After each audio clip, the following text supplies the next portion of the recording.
સુરત શહેરના કતારગામ પોલીસ સ્ટેશનના મર્ડરના ગુનામાં 24 વર્ષથી નાસ્તા ફરતા આરોપીને ઓડિશા ગંજામથી ક્રાઇમ બ્રાન્ચ પોલીસે ઝડપી પાડી।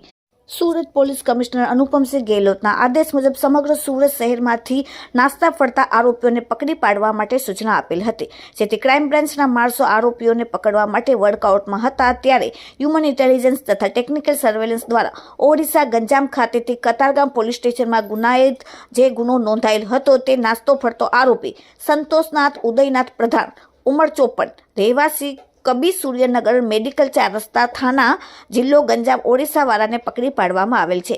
આરોપીને પૂછપરછ કરતા તેને વર્ષ 2002માં પોતે અગાઉ પકડાયેલ આરોપી સુદર્શન પ્રધાન કતારગામ નિખાલનગર ઝુંપડપટ્ટીમાં રહેતો હતો।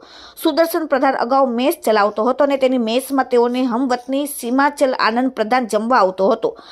સીમાચલને મેસમાં ₹400 ચૂકવવાના બાકી હતા, જેથી આ સુદર્શન પ્રધાન અવારનવાર તેની પાસે રૂપિયાની માંગણી કરતો હતો, છતાં આપતો નહોતો। નિખાલનગર ઝુંપડપટ્ટી ખાતે સીમાચલ પ્રધાન આવતા આરોપી સંતોષ તથા સુદર્શન જરિયા પ્રધાને તેની પાસે જઈ મેસના બાકી નીકળતા રૂપિયાની માંગણી કરતા તેમની વચ્ચે બોલાચાલી થતા આ વખતે આરોપી સંતોષ પ્રધાન તથા સુદર્શન પ્રધાને સાથે મળી સીમાચલ પ્રધાનને નીચે પાડી દઈ તેનું પથ્થર વડે માથું અને હાથ છૂંદી નાખી મોત નિપજાવી વતન ભાગી ગયેલ હોવાની કબૂલાત કરેલ છે।